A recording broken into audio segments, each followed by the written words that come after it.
Garda Revolusi Iran atau IRGC pada Minggu 22 September mengumumkan telah menangkap 12 orang yang bekerja sama dengan pihak Israel di 6 provinsi di Iran. Orang-orang yang ditangkap tersebut terdiri dari tentara bayaran dan kolaborator Israel untuk melakukan tindakan anti keamanan terhadap Iran.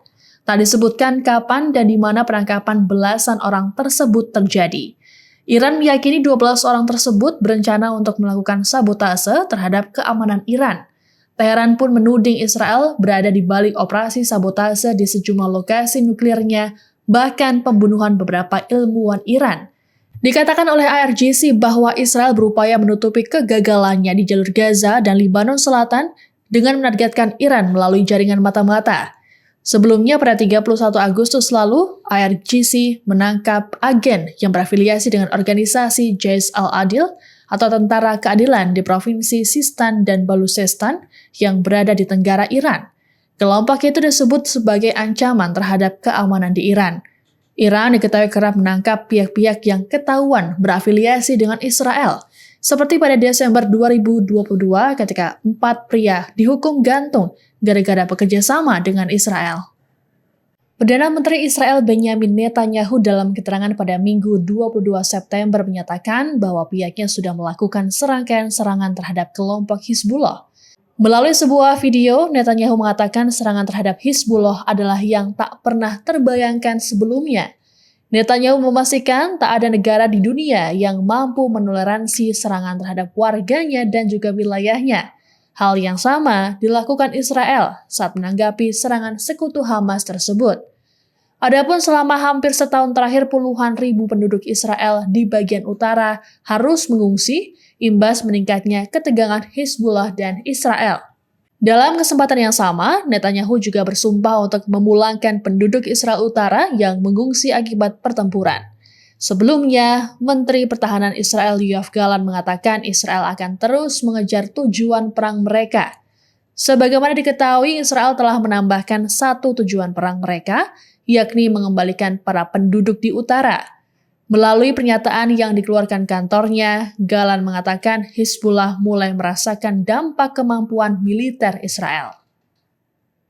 On October 7th, the Hamas terrorist monsters burst into Israel, murdered our people, raped and beheaded our women, burnt babies alive, and took 255 innocent people hostage, including many Americans.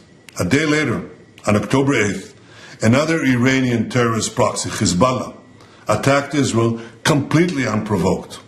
They fired missiles and rockets into our cities. They made 60,000 Israelis leave their homes along the Lebanon border, becoming refugees in their own land.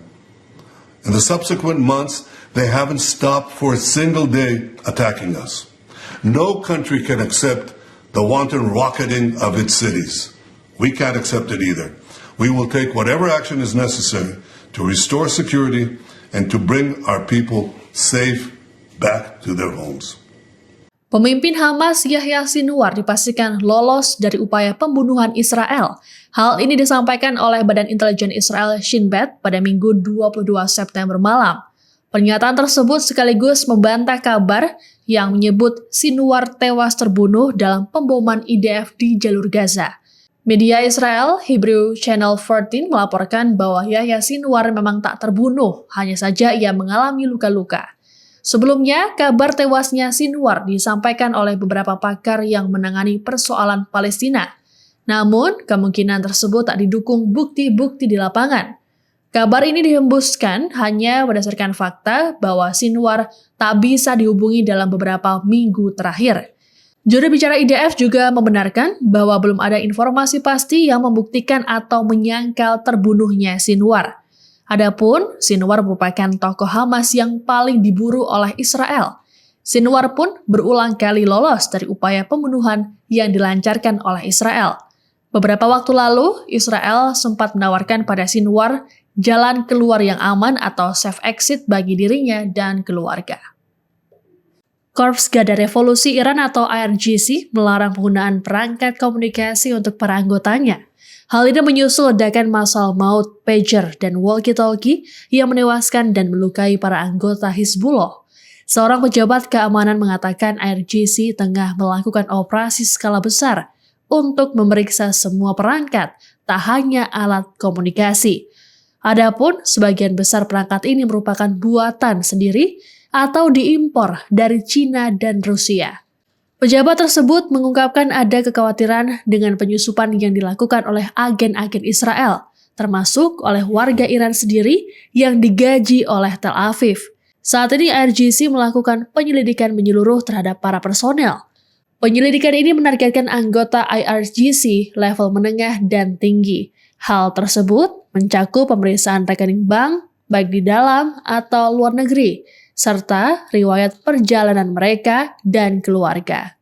Pemerintah Inggris saat ini tengah meninjau sanksi baru yang akan dijatuhkan terhadap pemukim Israel di tepi barat. Sikap ini dilakukan untuk merespons kekerasan yang terus terjadi di wilayah tersebut. Menteri Luar Negeri Inggris David Lammy dalam keterangan pada Minggu 22 September mengatakan pihaknya menaruh perhatian pada peristiwa yang terjadi di tepi barat. Lammy berujar, jika Inggris memang harus bertindak maka akan dilakukan. Terkait hal tersebut, Inggris tengah berdiskusi dengan mitra G7 dan mitra Eropa. Inggris merasa khawatir tindakan para pemukim ilegal Israel tersebut bisa memicu eskalasi. Adapun Inggris selalu menentang pendudukan Israel di wilayah tepi barat. Terlebih para pemukim dan tentara Israel kerap melakukan aksi kekerasan terhadap penduduk setempat. Sebelumnya, Inggris telah lebih dulu menjatuhkan sanksi untuk pemukim Israel pada Februari dan Mei tahun ini. Kritikan terhadap pemerintahan Perdana Menteri Israel Benjamin Netanyahu dilontarkan oleh mantan Kepala Dinas Mata-Mata Mossad, Tamir Pardo. Pardo menilai pemerintahan Israel harusnya menerima tawaran Hamas terkait kesepakatan pertukaran sandera. Namun Netanyahu justru melakukan sebaliknya. Menurut Pardo, Netanyahu tampak mengabaikan keselamatan nyawa para sandera di Gaza dan lebih fokus untuk balas dendam. Netanyahu pun disebut hanya memberikan narasi palsu terhadap warga Israel. Pardo lantas meminta Netanyahu untuk memikirkan nasib para sandera lebih dulu ketimbang melakukan aksi balas dendam. Jika para sandera berhasil bebas, maka Netanyahu bisa fokus pada tujuan militer Israel. Hal senada juga disampaikan oleh Kepala Staf Israel Herzi Halevi. Halevi sempat mengatakan pada keluarga tawanan bahwa upaya pembebasan sandera dalam kondisi kritis. Bahkan, belum ada kemajuan apapun dari perundingan gencatan senjata. Hal tersebut pun membuat nasib tawanan masih belum pasti. Download Tribun X sekarang, menghadirkan lokal menjadi Indonesia.